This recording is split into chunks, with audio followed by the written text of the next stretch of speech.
21वीं सदी की शुरुआत में दुनिया ने एक सदियों पुरानी समस्या का फिर से उभरना देखा। पायरेसी यानी समुद्री लुटेरों द्वारा लूट करना। सही सुना, सोमालिया के तट पर एक ऐसा देश जो गृहयुद्ध और गरीबी से तबाह हो गया था। पायरेट्स की एक नई पीढ़ी उभरी जिसने वैश्विक व्यापार को खतरे में डाल दिया और अंतर्राष्ट्रीय ध्यान आकर्षित किया।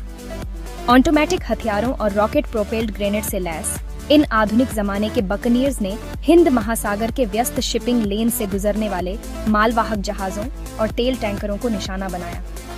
सोमाली पायरेट संकट समुद्री सुरक्षा की नाजुकता और असफल राज्यों की मानवीय कीमत की एक कठोर याद दिलाता है।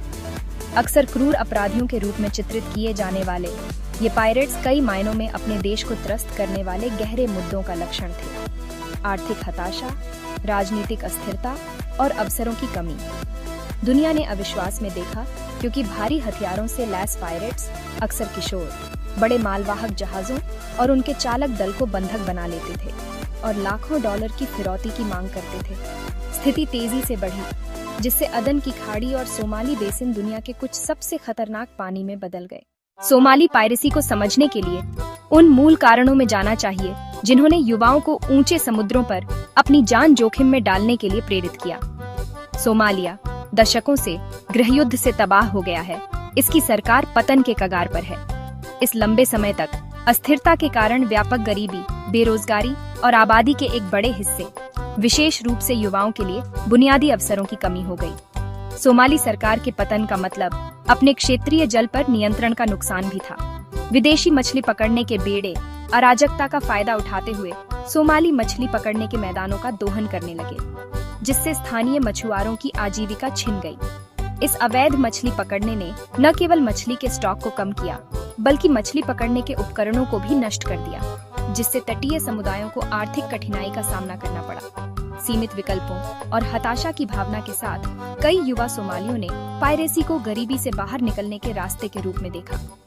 अवैध मछली पकड़ने के जहाजों से अपने पानी की रक्षा करने के तरीके के रूप में जो शुरू हुआ, वह जल्दी से एक आकर्षक आपराधिक उद्यम में बदल गया। जल्दी धन का वादा, वैकल्पिक अवसरों की कमी के साथ समुद्री डाकू गिरोहों के लिए एक शक्तिशाली भर्ती उपकरण बन गया। सोमाली पायरेट्स आधुनिक नौसेनाओं के तकनीकी परिष्कार की कमी के बावजूद अपने लक्ष्यों को पकड़ने के लिए आश्चर्यजनक रूप से प्रभावी रणनीति का इस्तेमाल करते थे। समुद्र में आगे लंगर डाले मदरशिप से लॉन्च किए गए छोटे तेज स्किफ से संचालित होकर वे अक्सर रात के अंधेरे में या कम दृश्यता की अवधि के दौरान जहाजों को निशाना बनाते थे। एक बार जब उनके पास एक जहाज दिखाई देता था तो पायरेट्स गति और आश्चर्य पर भरोसा करते थे, चेतावनी शॉट फायर करते थे और जहाज पर चढ़ने के लिए जूझते हुए हुक और सीढ़ी का उपयोग करते थे। उनके हथियार, जबकि अल्प विकसित थे, अक्सर व्यापारी जहाजों पर आमतौर पर पाए जाने वाले हल्के हथियारों वाले सुरक्षा कर्मियों पर हावी होने के लिए पर्याप्त थे। एक बार एक जहाज के नियंत्रण में समुद्री डाकू आमतौर पर इसे सोमाली तटों पर ले जाते थे, जहां फिरौती के लिए बातचीत शुरू होती थी।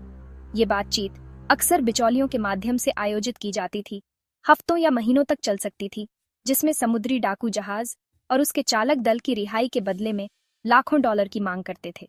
लोकप्रिय संस्कृति में समुद्री लुटेरों की रोमांटिक छवि के बावजूद सोमाली समुद्री लुटेरों के लिए वास्तविकता खतरे से भरी थी।